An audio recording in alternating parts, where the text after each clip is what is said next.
Okay, Assalamualaikum warahmatullahi wabarakatuh. Hari ini kita sambung dengan latihan untuk bab 10 pengurusan kewangan. Okay.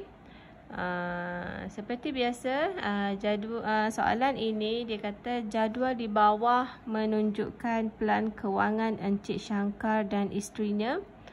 Okay, kalau awak tengok pelan ni, pelan kewangan ni, gaji Encik Shankar 5,000, gaji isteri 4,000, pendapatan pasif 500. Jadi pendapatan bulanan dia adalah 9,500. Lepas tu ada simpanan tetap 900 iaitu 10% daripada gaji. Dia ada simpanan untuk dana kecemasan. Okey, ini adalah perbelanjaan tetap. Okey, awak tengok satu-satu. Perbelanjaan tetap sebanyak RM4,070. Lepas tu dia ada perbelanjaan tidak tetap. Okey, ni perbelanjaan tidak tetap dia. Awak tengok jumlah dia adalah 4,100. Jadi apabila jumlah pendapatan tolak dengan jumlah perbelanjaan tetap tolak dengan jumlah perbelanjaan tidak tetap, lebihannya adalah 180. 180. Maknanya dekat tangan Encik Shankar dan isteri hanya ada lebihan 140 sahaja. Okey. Lepas itu satu situasi diberikan lagi. Okey. Setelah melaksanakan pelan kewangan yang dirancangkan di atas, perbelanjaan petrol dan tol telah bertambah, manakala perbelanjaan keperluan dapur dapat dikurangkan. Seperti jadual di bawah. Okey. Kalau faham, dia kata belanja petrol dengan belanja tol telah pun bertambah sebanyak RM80. Contoh kalau belanja petrol. Belanja petrol sebelum ni dia rancang 500 je. Tetapi telah berlakunya pertambahan. Mungkinlah dia OT ke saya tak tahulah kan. Jadi berlakunya pertambahan untuk belanja petrol. Dia pergi berjalan ke menyebabkan perbelanjaan petrol bertambah RM80. Lepas tu belanja tol. Belanja tol sebelum ni dia rancang 300 sahaja, tetapi telah berlakunya pertambahan sebanyak RM40. Okey. Lepas tu keperluan dapur. Okey, keperluan dapur sebelum ni dia rancang 1,300, tetapi dia jimat. Dia ada tolak apa-apa, dia dapat jimat, dapat kurangkan sebanyak 100. Okey, jadi soalan ni apa yang dia nak? Okey. Ni. Okey, dia kata hitung perbelanjaan lebihan atau kurangan yang baru. Okey, maksud dia tadi kalau tengok Encik Shankar dia ada lebihan RM180. Okey, lebihan asal RM180. Ini lebihan. Okey.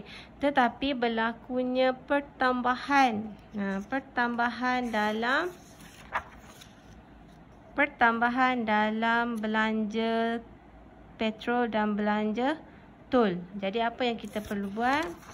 Duit yang ada lebih tadi kita tolaklah. Tolak dengan RM80 dan tolak dengan RM40. Sebab apa?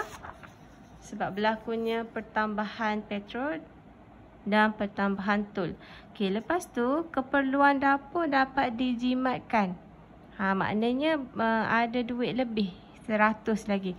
Jadi apa yang kita buat? Kita tambah 100. Ini adalah pendapatan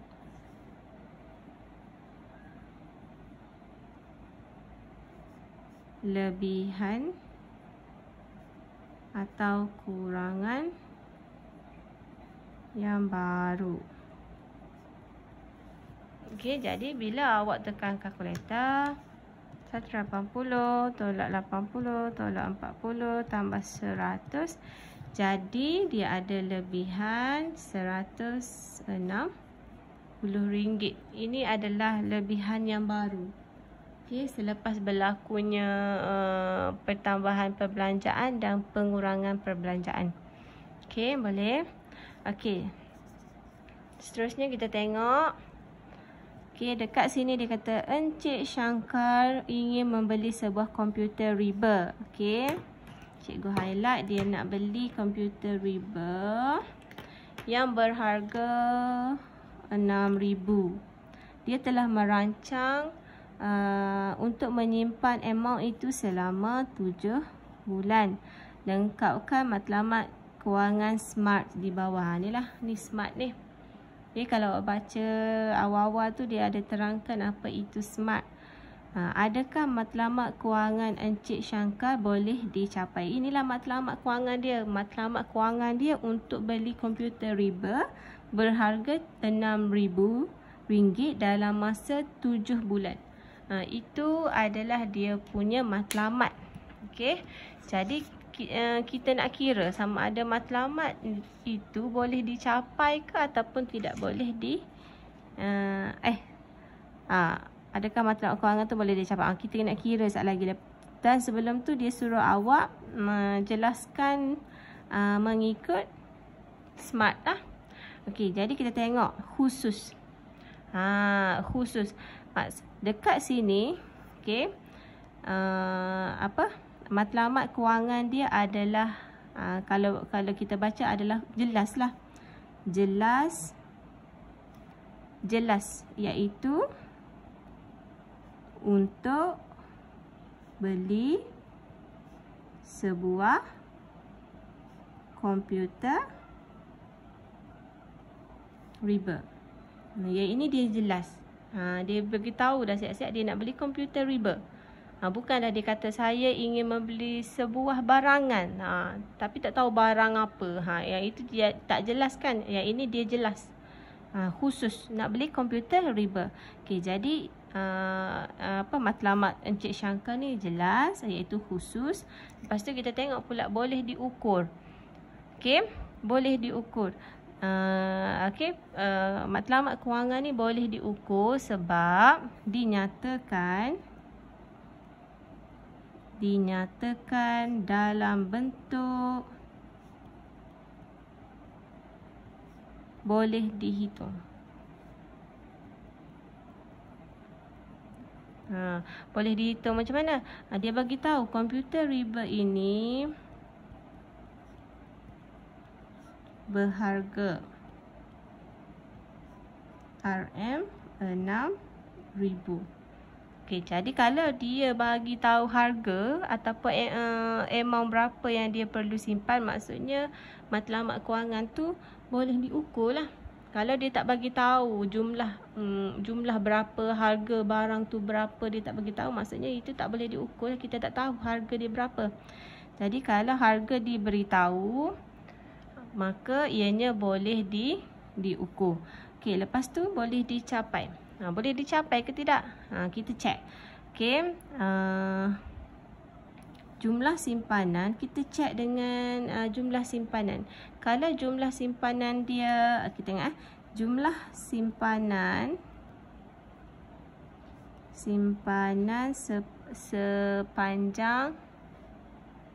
sepanjang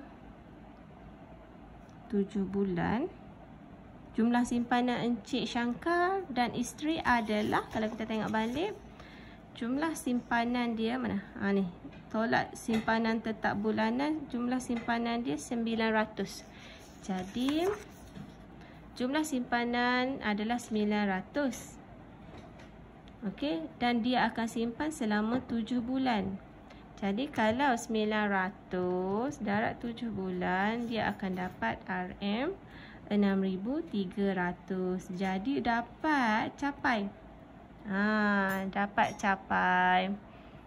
Okey, maka kita tulis, maka matlamat kewangan ini boleh dicapai. capai. Okey, lepas tu bersifat realistik. Apa maksud realistik? Maksudnya matlamat kewangan ni munasabah. Contoh tak adalah dia kata saya ingin membeli sebuah saya ingin membeli sebuah bumi. Bumi. Tak tahulah, maksudnya realistik lah tu. Tak realistik lah kalau kita kata nak beli bumi ke, kita nak beli bulan ke, tu tak munasabah. Kalau kita kata nak beli sebuah kereta, itu munasabah, kita boleh beli. Okey, jadi dekat sini ianya adalah munasabah. Munasabah lagi apa lagi reason dia? Kita boleh kaitkan dengan jumlah simpanan. Jumlah simpanan RM900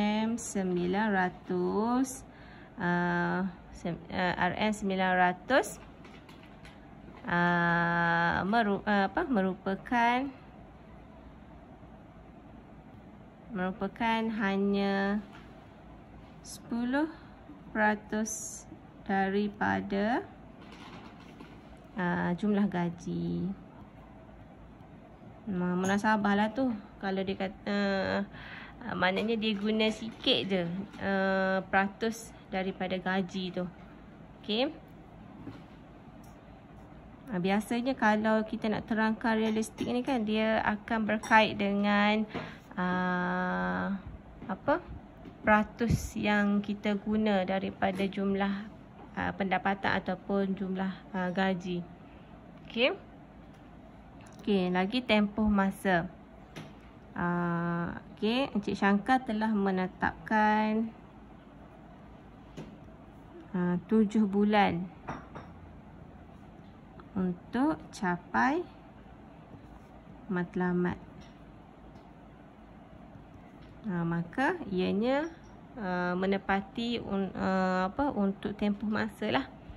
Okey. Kalau kita tengok khusus, okey, dia jelas boleh diukur. Diukur sebab ada harga. Okey, lepas tu boleh dicapai. Boleh dicapai macam mana kita check? Kita semak dengan jumlah simpanan. Simpanan dia berapa?